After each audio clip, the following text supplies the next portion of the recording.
Sarah Bunwell, the editor of fundoperator.com, and I'm here with Marcela Siddall, CFO at Unbound. Marcela is speaking at our Fund Operator Summit Europe later this year, and ahead of that, we just wanted to catch up with her to get a little bit of a flavour of what she's going to be talking about. Hi, Marcela. Thank you for joining me. Hi, Sarah. Pleasure. So my first question is, what are some of the challenges facing fund operators who want to remain competitive? I think one of the main challenges, Sarah, that I have definitely noticed since I've been working in this business is the increased competition in the space. So the more fund operators that are active in this space, whether it's venture capital, private equity, or real estate funds, obviously there's a lot of professionals which probably want more from their jobs, and they might do spin-offs from very well-known businesses. They go on their own and basically become competitors. So this would be one of the main challenge, which obviously affects the advisory fees and etc. That can be charged on the back of that. Another challenge obviously is finding the good deals and remaining competitive in this space.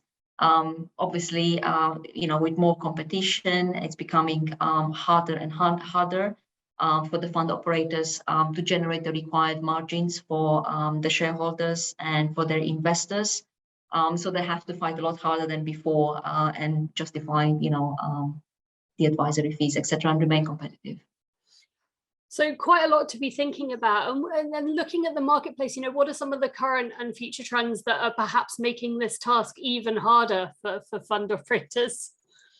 Yeah, I think it depends in the space you operate in, but it's finding the right deals, finding them at the right price, being able to run a tight ship as a fund operator, and still be able to generate the returns on the capital promised to the investors. So you are in a very good position to be doing fundraising, the next time you need to.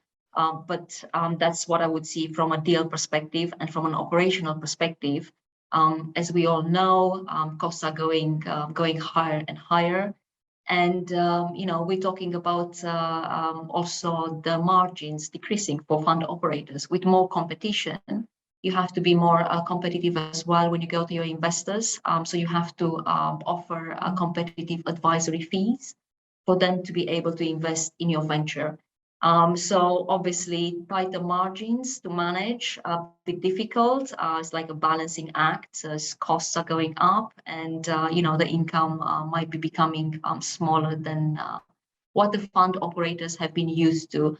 I also think, Sarah, that the business model is changing. So the fund operators, because of the competitive environments, will try and deliver better returns to their investors. So they're also changing their business models. So it's no longer based on a fixed income like advisory fees, and more they're trying to compete in a space where the advisory fees are lower upfront to the investors, but then we can all benefit later on, from the success of the venture. And that's how pretty much I think I definitely can see a shift in the business model. That makes sense to me.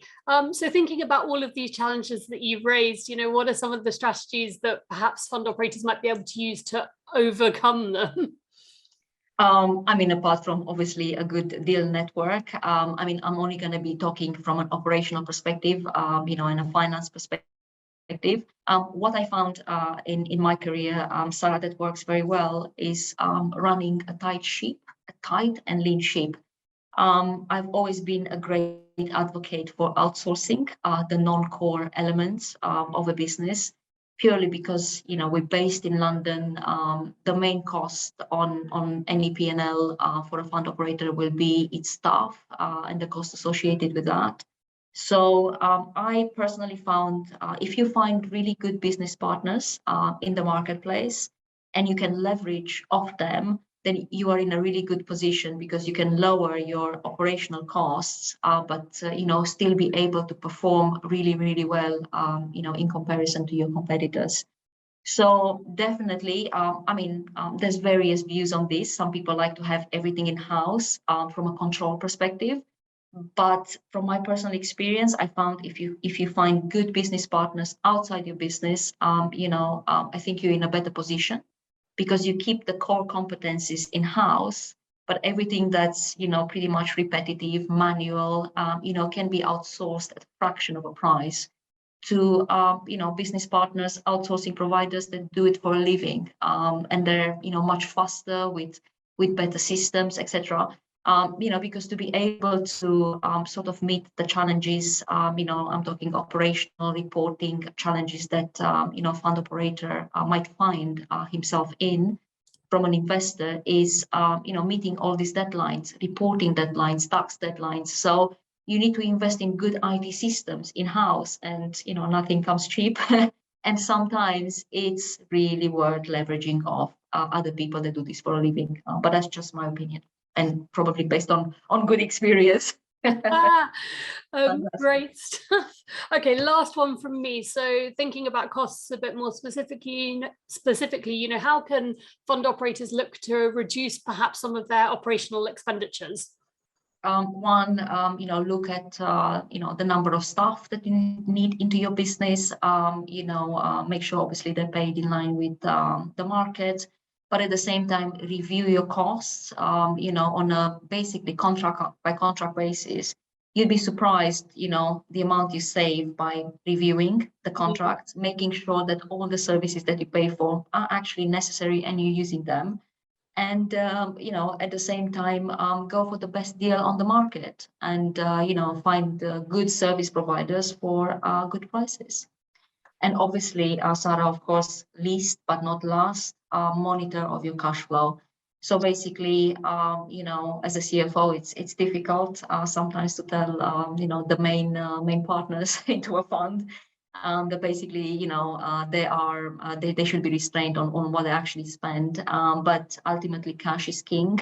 And in these tough times, definitely something, you need to monitor on a, quarterly, monthly basis. And just be on top of it, basically, and make sure you get good value for your money. Some great tips there. Obviously, you're speaking at our conference later this year where we'll be discussing this and a whole load of other really critical fund operations issues, and I can't wait to hear more from you and our other speakers there. Yeah, thank you very much, Sarah. It's been an absolute pleasure. Happy to help.